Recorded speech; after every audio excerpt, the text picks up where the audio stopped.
I want to begin with a scene from this past Shabbat in my synagogue. We had a remarkable bar mitzvah this past Shabbat.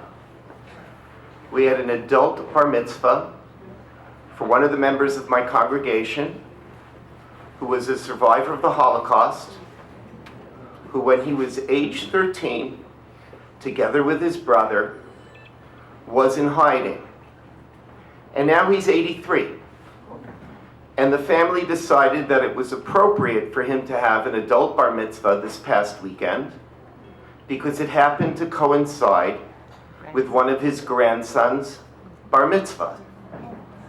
And when I called him up, and of course he was a bar mitzvah boy, so I called him up to present him with a siddur. Of course I gave him the speech, "Today you are a man." And I have to tell you, there is nothing like the look on Leo's face. There was nothing like a look on this man's face. It was a look of absolute and pure happiness. A look of which I've never seen before. Actually, I've seen it before, but it's been on the faces of a select few.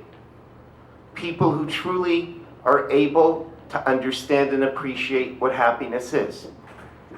And that's my topic this evening. The Holocaust Survivor's Guide to Happiness. Because I do believe that they have certain lessons to teach us about happiness. Now, this is not to turn a blind eye to the remarkable amount of dysfunction that was left with many of the survivors after the war. Although one has to understand that what they went through certainly justifies it. My own late mother, who was a survivor of the Holocaust, remembers at one point after being deported to Auschwitz, and she's a little hazy on exactly where it was, although I have my guess of where it occurred. She saw a mother and a daughter talking to each other through a barbed wire fence. They were on different sides of the barbed wire fence. And she saw one of the camp doctors, one of the Nazi doctors, pull out his revolver and shoot the daughter right in the face of the mother. And you see something like that, and you're traumatized. So we certainly understand why so many came out and were not functional. But what is absolutely remarkable is how many not only came out functional, but actually created successful lives. And a book which I'm actually surprised that it never got greater publication. It was a book written by an American sociologist by the name of William B. Helmreich. I brought it here. You're not going to be able to borrow it because I don't lend this book. I don't even know if it's still in print. It's a book called Against All Odds. And the subtitle of the book is Holocaust Survivors and the Successful Lives They Made in America. It was, I think, published about 18 years ago. It was based on 170 in-depth interviews that he had with survivors and their families. And he walked away being overawed by how many survivors actually created successful lives. And that's what I want to talk to you about today. I want to talk to you about the Holocaust Survivor's Guide to Happiness. And there are two ideas that I want to talk about, and I've spoken about them at different points. I just gave a class on Friday that spoke about one of the ideas. But it's really about the how of life, how life should be lived, and the goal of life. And the first idea that I want to talk to you about is what is sweetness? And those of you who are members of my shul, I also spoke about this a little bit on Rosh Hashanah. Because what do we do on Rosh Hashanah? We dip an apple in the honey, and we ask God to give us a Shana Tova Umetuka, a nice and sweet year. Very nice, everyone wants a sweet year. But what does sweetness mean? And in order to understand what sweetness is, we got to look at another apple. Not the apple that we dip in the honey in the evening of Rosh Hashanah, but the apple in the Garden of Eden, the apple that Adam and Eve eat from. Now I know everyone says, okay, in the Garden of Eden it wasn't an apple, it's either a Latin pun or it's a borrowing from Greek literature. Actually, I think it may even be a borrowing from Shir HaShirim, from the Song of Songs. But the apple in the Garden of Eden presents us with a very significant challenge. You all know the story. The story is that Adam and Eve are placed in the Garden of Eden, which, like I like to joke, it's like Club Med, but even better, because it's all kosher. And there's one thing they can't eat from. They can't eat from the tree of knowledge of good and bad. Why you can't eat from the tree of knowledge of good and bad, that's a whole other series of lectures, literally a series of lectures. And they're not allowed to eat from this tree, but, they eat from it. And of course, Adam blames Eve, and everybody starts to blame each other once they decide to eat from the tree of knowledge of good and bad. And they're tossed out of the Garden of Eden. They're thrown out. They're cursed. The woman is going to have difficulty when she gives birth. The man is going to have to earn his living by the sweat of his brow. The fields are going to grow thorns and thistles, so it's going to be difficult to farm. Everybody's cursed, and they're thrown out of the Garden of Eden. And now comes a very simple question. It's one we have to think about, because I believe it's profoundly influential in the way that we live our lives. The very simple question is this: do we want to go back? We were thrown out of Eden, but is that a good thing or is that a bad thing? And here we come to two visions of what it means to be sweet. One vision is yes, we want a sweet life. We want to be back in the Garden of Eden. We are struggling all of our lives to find and regain the wonderful, sweet life that we had in the Garden of Eden. And this is an idea that's very influential in rabbinic thought. If you look at the Kiddush Levana prayer, when the new moon comes, we're actually going to be saying this prayer Saturday night, because we're just at the beginning of the month and we couldn't do it last Saturday night. So we say a prayer for the new moon. And based on this whole agadic, there's an agadic tradition that the very beginnings of exile, the very beginnings were at the beginnings of creation, where the sun and moon were parallel sources of light, and then the moon was diminished for whatever sin it may have done. And that is almost this symbolic beginnings of exile, that the world is going to be imperfect, and it's only when the redemption comes that the moon is going to grow back to its full size. And when we say Kiddush Levana, when we say this prayer on Saturday night, we pray, God, bring the moon back to its full light. We don't just say that because of some crazy idea, look, the moon should have light. It doesn't even give light. But okay, the moon should be to its full light. The idea is that we're praying that the world should become perfect again. The fact that the moon doesn't give off as much light as the sun, to us, is a sign of imperfection. Those of you who are fans of Yud Lamed Peretz, the famous Yiddish author, knows that there's a story that he has about this orphan child who lost his mother. And Yud Lamed Peretz is marveling that the orphan child is sitting there and crying for the moon, crying that the moon is not as light as it could be. And to Peretz, this child is looking for the redemption of the world and really looking for his own redemption. But the idea is that we sit and we struggle. We want the moon to be whole. We want to go back to Gan Eden. We want to go back to the Garden of Eden. Even in the Middle Ages, and this is, if you look at the memorial prayers, we talk about people's souls finding their resting place, Gan Eden, in the Garden of Eden. That's where you go when you're in paradise. If you're going to heaven, you're going to the Garden of Eden. And we're all hoping, according to this version of events, let's get back there. And of course, this inspires so many throughout the history of humanity to look for the Garden of Eden.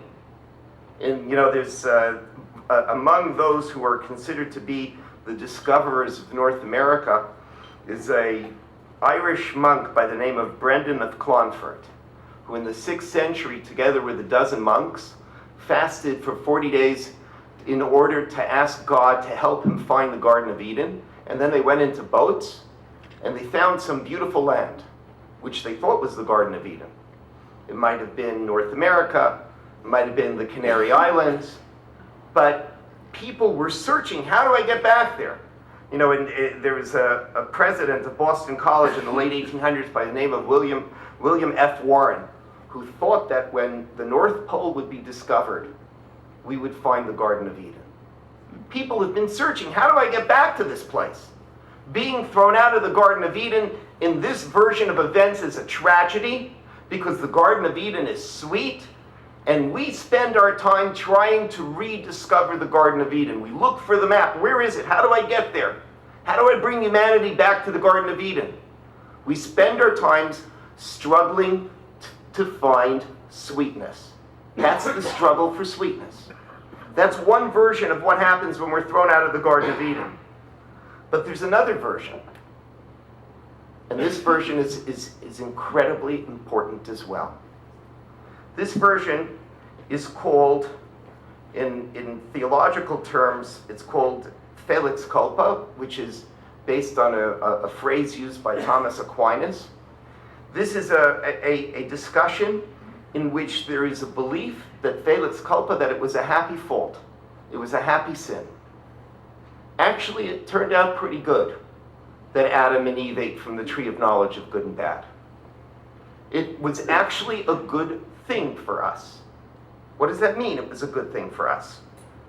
Well, this idea is found in multiple sources, both on the Jewish side and the Christian side. I'll talk a little bit about the Jewish side. Thomas Aquinas talks about it. Later, John Milton talks about it in Paradise Lost. There is the feeling that man's history is so much better off having gotten thrown out of the Garden of Eden than having stayed there. The Garden of Eden would have been incredibly boring. We would have run out of things to do. And by the way, this reminds me of debates and discussions. I'm not taking a side here on this issue, but there are so many debates and discussions, sometimes between friends, sometimes even between spouses, about what is the ideal way to enjoy a retirement. Do I want to struggle, or do I want sweetness? One way of looking at it is the struggle for sweetness. I'm looking for sweetness. My whole life I'm waiting to be retired. Oh, now I'm retired. Let me enjoy the sweet life. And then the other way says, no. You have to see the sweetness in struggle. And that's this idea of Felix Culpa. That's the idea. Having to struggle is actually sweet. Now, if you look at Nachmanides, who's a very, very important 13th century commentary. He wrote on the Torah, he wrote on the Talmud, and he also wrote several works. So Bezalel Safran, who taught for a long time at Jewish history at Harvard University, wrote a wonderful article about Nachmanides, the Ramban's view of what the fall from the Garden of Eden was all about. And he believes, and I'll explain one of the questions he deals with, he believes that the Ramban didn't want to say this directly because it could be a little controversial, but the Ramban believes that God wanted man out of the Garden of Eden badly. Because if man stayed in the Garden of Eden, there would be no history. And one of the questions that Safran points out, or one of the inconsistencies, is that the Ramban says man didn't have any choice until he ate from the tree of knowledge of good and bad. So Safran says, well, if he didn't have any choice until he ate from the tree of knowledge of good and bad, how did he choose to eat from the tree of knowledge of good and bad? So he actually says that he believes, and he proves this taking sources from two different places where he writes about this, that actually God programmed man to eat from the tree of knowledge of good and bad. God programmed man to sin right away, because in sinning, in falling, in having choice, in being able to do good and evil, man finds his greatness. Because if you can choose to do evil, then it's your choice to do good. If you're born pre-programmed to do good, then you don't get any of the credit for the goodness.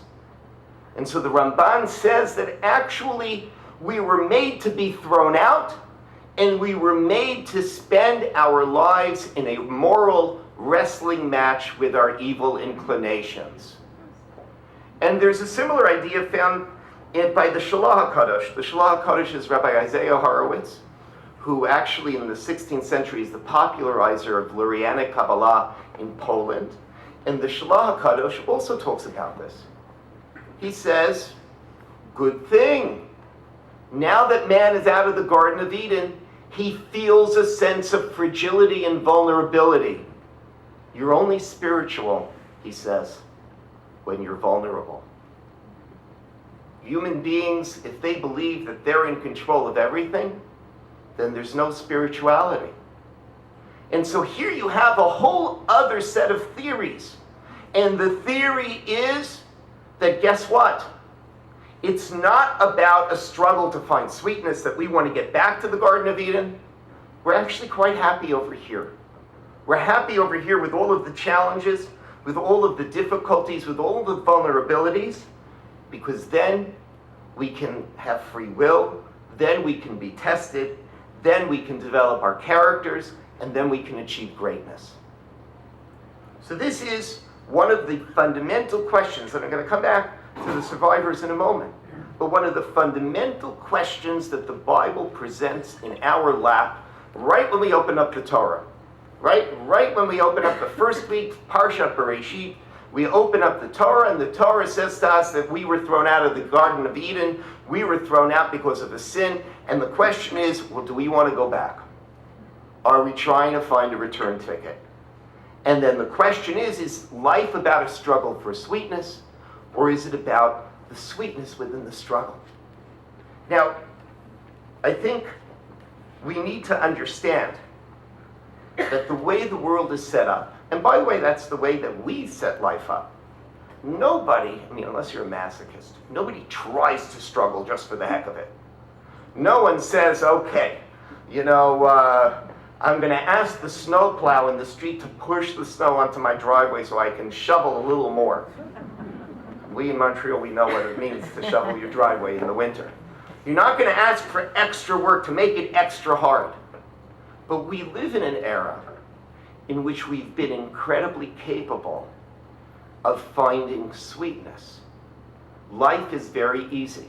And by the way, if I can throw in a third Apple to all of this, it's the Apple iWatch, iPhone, tablet. We have, with our technology, taken control of our environment, that things that we take for granted were unknown 200 years ago.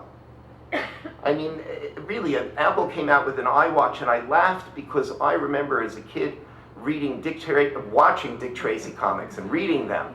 And of course, he had that watch. My God, we have the watch now. Dick Tracy's no big deal anymore. To look at his watch and start talking to people. We've changed the world. We've made the world very sweet. Now that's a good thing. If you look again at the Parsha, and this is just the recent Parshiot that we were reading. So when Noah is born, according to Rashi and according to the Midrash, when Noah is born, there's a prophecy issued that Noah is going to bring comfort to the world. And how does Noah bring comfort to the world? He actually invents the plow. And in inventing the plow, the curse that God gives Adam, that you're going to have thorns and thistles come up in your way, that curse is all of a sudden voided. So Noah is actually, if you want to look at a history of people who are struggling for sweetness, people who are trying to reverse the fact that the expulsion from the Garden of Eden. Who is trying to reverse the expulsion from the Garden of Eden? The first one is Noah. Because the expulsion from the Garden of Eden said, now you're going to have a rough time plowing. And Noah says, no, we're not. I'm going to invent the plow. In the 1840s, when anesthesia was coming to Montreal, some of the surgeons didn't want to use it on women during childbirth. Why? Who can ask why? But the reason given was that the Bible says that women are supposed to have a difficult time during childbirth. So who do all of the great authorities in the city go to consult? They don't go to consult the rabbi of the Spanish and Portuguese synagogue, because he reads Hebrew. And he can tell them if the Bible really says that women should have pain during childbirth. But to them, and in fact the rabbi gives the answer, no, it really doesn't say that in the Bible. But to them, they weren't interested in reading Rashi. Rashi sees life as an attempt to reverse the curse of Adam and Eve. That we are trying to build that technology. And we try to build this technology and we make ourselves have a wonderful world, and the world is now comfortable. We spend our lives most of the time in the mode of looking for sweetness. Can I find that sweet place? We try to avoid struggle. But that may be the lesson that we have to remember. And this, I believe, is a lesson that comes from survivors. And by the way, when I talk about survivors, it's not only survivors of the Holocaust. I'm using them as an example. There's so many other people that I've met that have had to battle, whether it be serious illnesses, whether it be other challenges in life. Everyone, in many ways, has their own struggle. But the lesson I've learned is it can't be all about the sweetness. You have to understand that there is struggle in life. You need to embrace it. You need to understand that that sometimes is the sweetest moments you can have. When you have a grandfather who's standing there having an adult bar mitzvah and watching his grandson, and you see the look on his face, you understand that that sweetness only comes after a lot of struggle, where there were others like him who gave up. There were others like him who didn't move forward, who didn't have families. I know people, even in my own shul, who said, I'm not having a family after the war. I'd seen enough. I can't bring kids into this world. And that happens. I'm not judging anyone. I'm just telling you what I've learned. And you see on his face, you understand that struggling can be very sweet as well. And that's really the lesson. And the lesson is one that is forgotten a lot. Let me give you a couple of examples. One which I found to be absolutely shocking, which was an article in the New York Post from several months ago that I found. Disney, as you may know from personal experience, if you've taken your kids there or grandchildren there, Disney has long lines. They do. They have all sorts of programs to shorten the lines. Even the programs that shorten the lines have slightly shorter lines than the long lines. And then everybody debates, is it worth spending the money, because am I really shortening the line? There is one group that is entitled to cut through the lines. And that is people with disabilities and members of their group. So someone with a disability can come and bring 5 other people with them, and that group of 6 gets preferential treatment, which is completely understandable.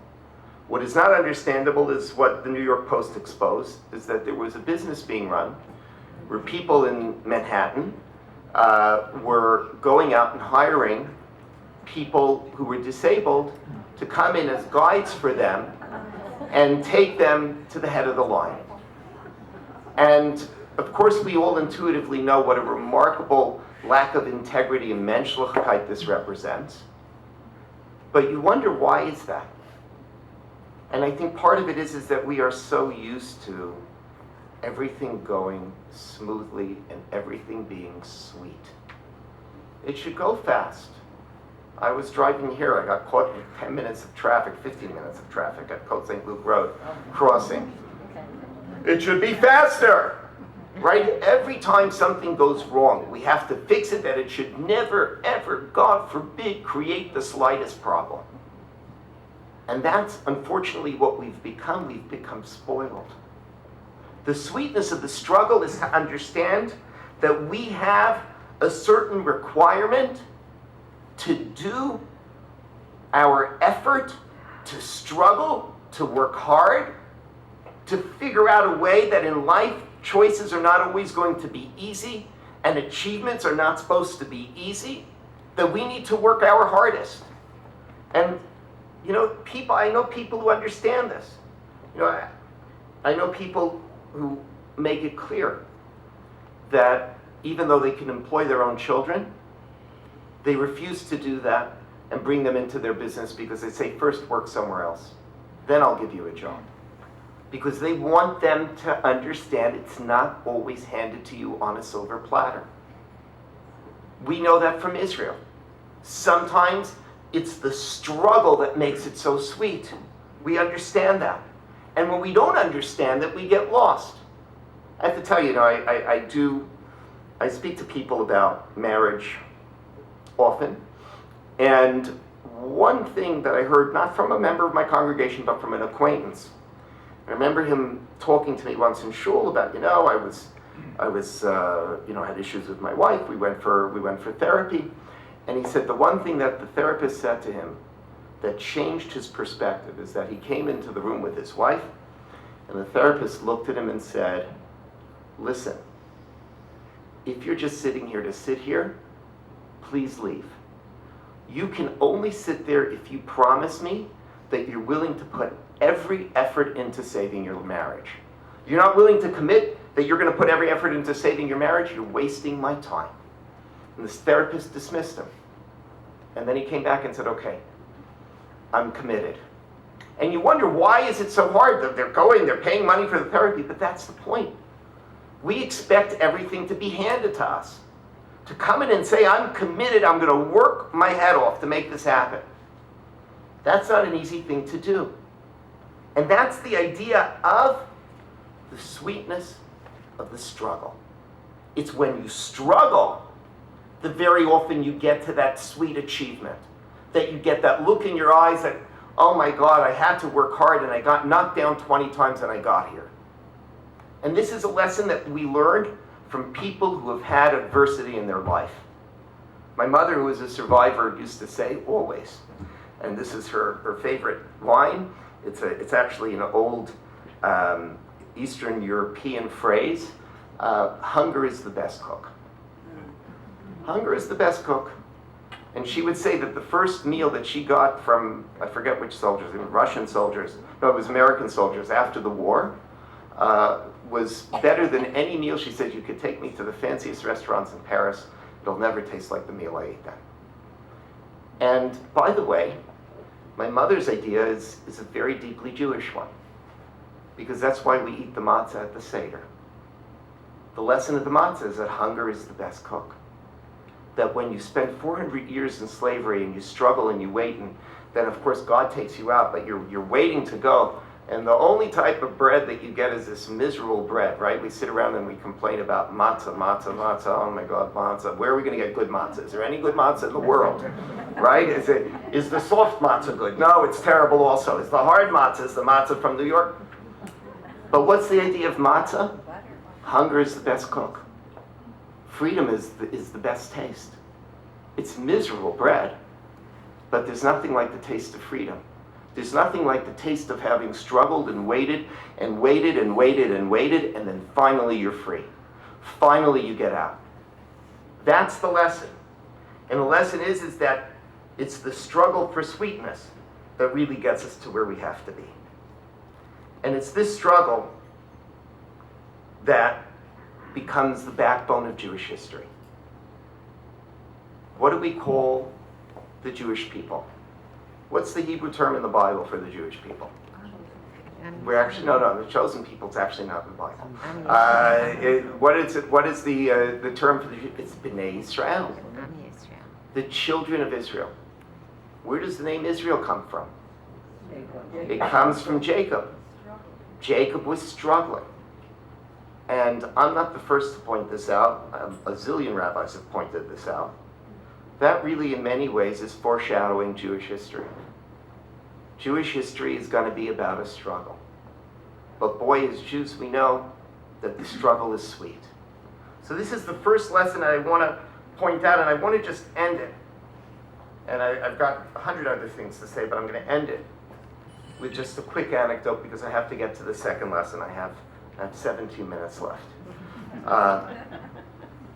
The first lesson is that struggle is sweet and that even though no one is looking specifically to struggle, that when you do struggle, it shows the value of your efforts, and it transforms your character, and that we should embrace struggle when it lands in our path. Instead of running in the other direction, we have to say, you know what? This one's not going to be easy, but I'm going to grab hold of the struggle anyway. That's the first lesson, and I have to tell you, one of the most powerful moments that I saw from a survivor, and we're going to talk about him a little bit more later, was a member of my shul by the name of Paul, who at his levaya, at his funeral, so he had held on to his concentration camp uniform, and he had them drape the uniform on top of his casket. And that was his way of saying, I went through that, but I got here. And that is the sweetness of the struggle.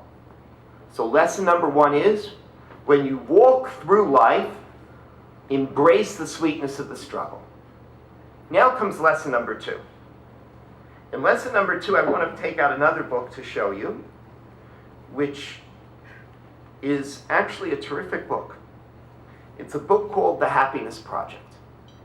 The Happiness Project was written by a woman by the name of Gretchen Rubin, just a little bit more about her in a moment. And basically she was a successful woman and wife and mother in Manhattan. She's taking the bus one day and she says, I'm not happy. So she decides, I'm going to go on a year-long project to become happy. It's a great book, by the way.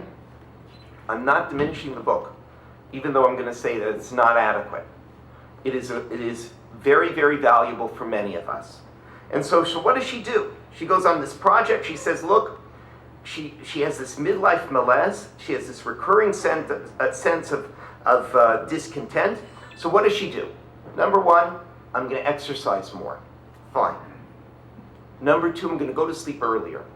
By the way, all factors in how grumpy or ungrumpy we are during the day. If we get a good night's sleep, we're less grumpy. If we're less grumpy, we're likely to be happier. You exercise more, you're going to be healthier. And then she did other things. She decided she was going to sing in the morning. I don't sing that much, but that's mostly out of consideration for the people around me. But she was going to sing in the morning. She would walk around her house and she would just start singing. And she decided that she had never gotten a chance to read Aristotle. She was going to read Aristotle. She was going to carve out time to read Aristotle seriously. And then, of course, she decided she was going to kiss more. Kissing more can make you happy. And she has a whole year of little projects like this. And guess what? At the end of the year, she's a happier person. So I'm not here to critique this. I'm just here to tell you that this is inadequate. Because what I would call this, and many of the other books that you see in the bookstore, and they're all good books, I would call this a first world happiness guide. What do I mean by first world happiness guide? This is a book that could never have been written 150 years ago. It certainly couldn't have been written for people who were going through the Shoah. You can't go to people who are having difficulties and tell them, oh, just kiss a little more. You know, when I read a Team of Rivals by Doris Kearns Goodwin. So what actually, like as a rabbi, sometimes you're looking for the anecdotes, and it's the anecdotes that throw you. And as I was reading through it, what I couldn't believe was how commonplace tragedy was in the 1850s and 1860s. So if you look at Lincoln's cabinet, so Edward Bates was his attorney general. Bates and his wife had 17 children, 9 of whom died in childhood. In other words, 9 did not make it out of childhood. So the 17, more than half died. Then he had a Secretary of Treasury who was a big rival of Lincoln's, Salmon P. Chase, who still is on the American $500 bill. And Salmon P. Chase lost 3 wives and 2 children before he was 45 years old. Now, I could go on and on. Lincoln's own family, his sister, this, that. Tragedy was every day. You could never publish a book like this in the 1850s and 1860s. It would be absurd. You don't go to people who have everyday struggles and everyday problems and say, oh, sing a little more, kiss more, exercise more, that's not going to do it for them. And this is, by the way, one of the important ideas we have to think about. This is a beginning of a discussion about happiness, but it certainly is not the end. And a deep discussion about happiness has to take into account that life can be difficult. That, by the way, tragedy is not just a part of life. It's inevitable. As one rabbi put it once, she said that the prognosis for carbon-based life forms is not good, which is essentially several chapters of the book of Kohelet, the book of Ecclesiastes. We're not going to live forever. Things are not always going to be easy. They're not going to be good. Life is inherently tragic. And by the way, again, I'm not passing judgment today. Please.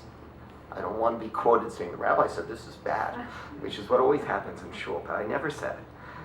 But I do want to tell you that, everyone now has this trend where they go, when someone passes away, we want to celebrate life.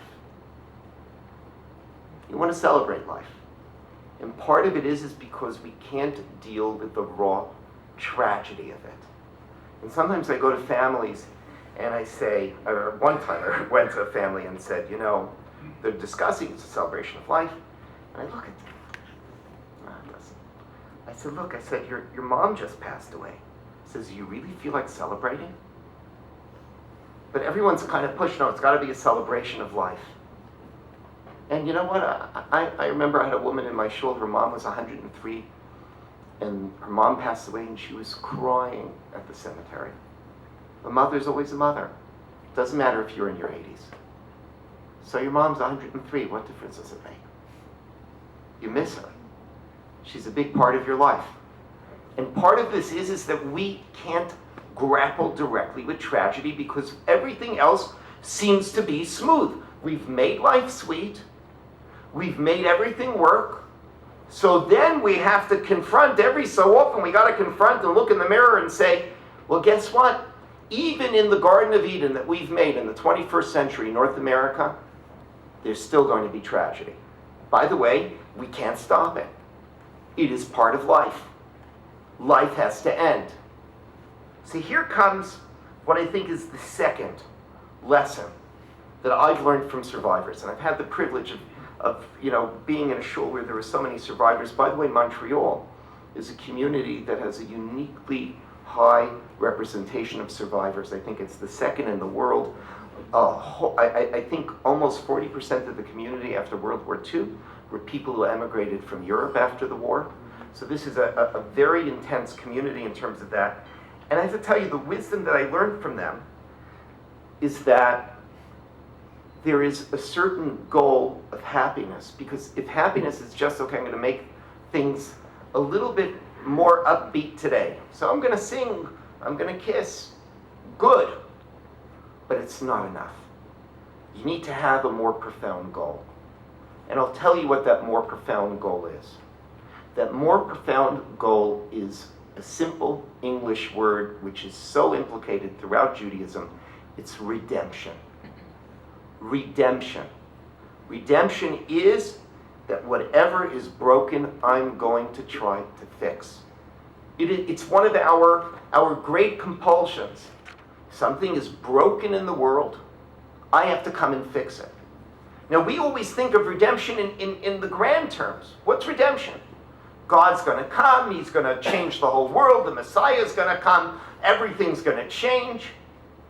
But in actuality, redemption, particularly if you look at the Bible, redemption is about two things. One, it's about individuals usually. Number two, it's about fixing that which was broken. So what are the examples of redemption in the Bible? So examples of redemption is Yibum. A brother dies, he doesn't have children, his brother steps in, marries the wife, and names the child after the dead brother. so that the dead brother has a child from the same wife, so to speak, or that there's a child from that wife who's named after him. And this is described in the Talmud as a redemption. The Talmud talks about giving charity to a poor man. That is described as a redemption. The Talmud talks about tshuva, repentance, as being a redemption because you redeem your soul. There's a beautiful passage in the Talmud. The Talmud says that if you dance at the wedding of a bride and a groom and you make them happy, it's as if you rebuilt one of the broken down buildings in Jerusalem. Jerusalem in its destruction had many broken down buildings. Now it doesn't. But if you would have been there 300 years ago, it was broken down, relatively broken down. If you dance for a bride and a groom, so then you've rebuilt a building in Jerusalem. And this is what redemption is. And I have to tell you, if that's your goal in life, number one, embrace the struggle. Live your life with an awareness that it's not always easy, and don't run away from struggles. But number two, if you look at your life and you say, life is tragic, things will break, things will be destroyed, and I will do anything I can to redeem it, to make the world better, then you will have a happiness that not only is a happiness for my 5 minutes when I'm singing, but it's an eternal happiness. Because this is the only way that we can wrestle with the angel of death and overcome him. The angel of death comes to destroy everything. The only way that we overcome the angel of death is if we find redemption. So how do you find redemption? The tune is lost, I'm going to save it. Something is broken, I'm going to fix it. Even if my own life is broken, I refuse to allow my life to be broken, I'm going to fix it. And I have to tell you, if I have to describe redemption in one word, to me it's a shot glass. My friend Jack, Jack was a survivor. He lost in the war, he lost his mother and his brother. So he came here. I mean, he had other members of the family that survived. He came here, he married, he had a family, he had children, he had grandchildren. He was part of our community, he built a business. He put his life together. So Jack would get together with some of the other landsmen, he would get together with some of the other survivors every time he had a simcha. And they would have a scotch. And the twinkle in his eye when he had that scotch is, again, it's like the twinkle in Leo's eye on Shabbos. Nothing like it. Because that scotch represents redemption. It means that things are shattered, and I'm going to make sure that they're not shattered, that they are rebuilt. So Paul, the one whose concentration camp uniform was on top of his coffin when his funeral took place, Paul, I have to tell you, one of the things about him that I didn't know about him, that I learned only when I was meeting with the family for the funeral, was that he was in the real estate business in the 50s and 60s, and he insisted on renting to blacks when nobody else wanted to. Because Paul said, I'd seen enough hatred in my life, I'm not bringing it over to Canada. I'm not letting that come here. That's redemption. That's saying things are broken, I'm going to fix them. And I'm telling you, the happiness when you struggle and you finally get redemption is not only sweet, but it's everlasting, because you know that you've changed the world just a little bit for the better, and maybe you've tipped it over to the side of good. The side of evil keeps building it up, but maybe you've tipped it over to the side of good. And this is what I've seen from many of my friends. Even the guy in my shul who gives out the candy, Eddie. This is what he wanted to do because he saw children suffer during the war. He wants to put a smile on the face of children. That's redemption.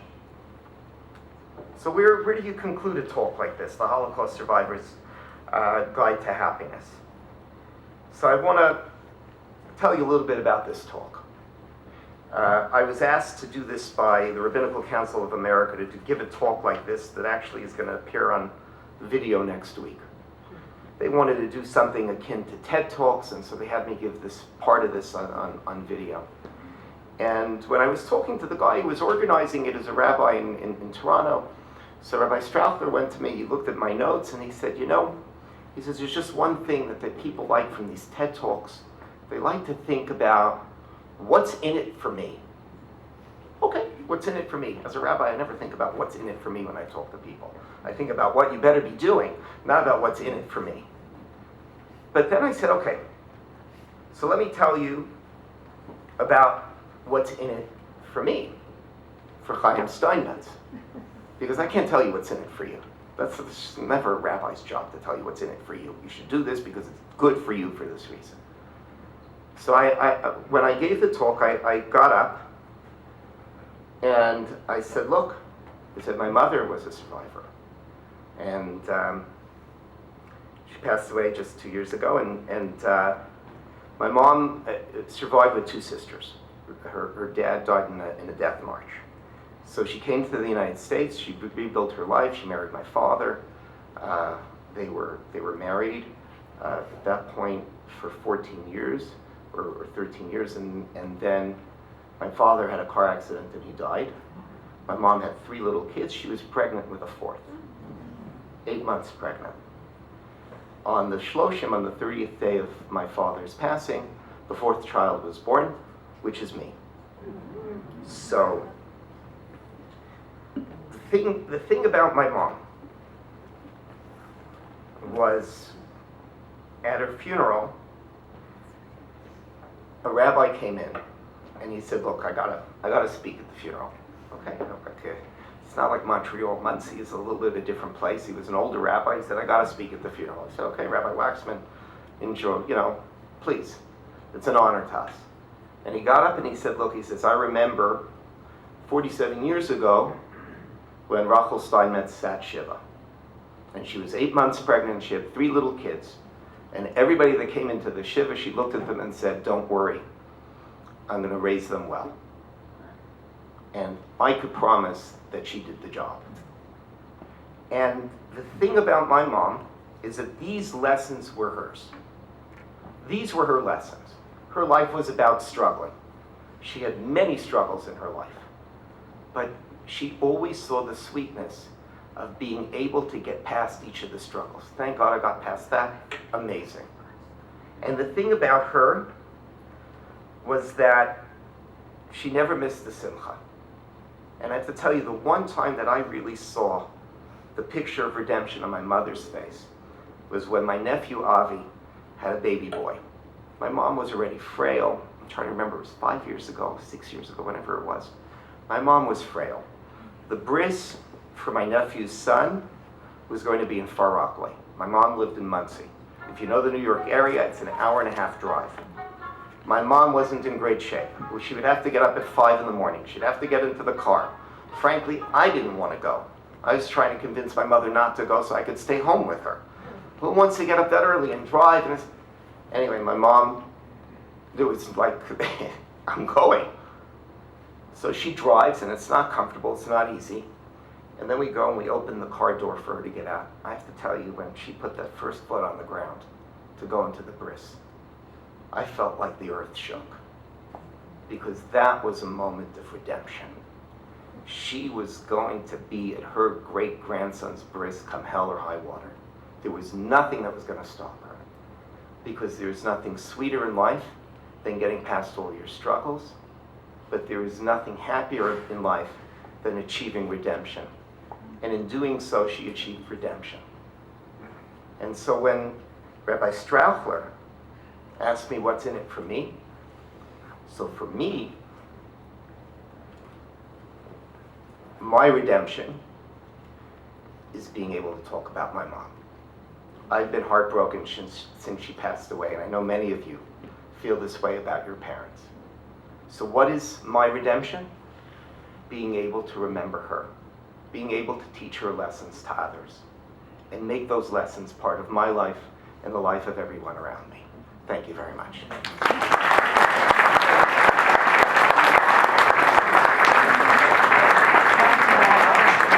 you for sharing that beautiful, heartfelt story. Now you know why we have Rabbi Steinmetz every year. That was amazing. Thank you.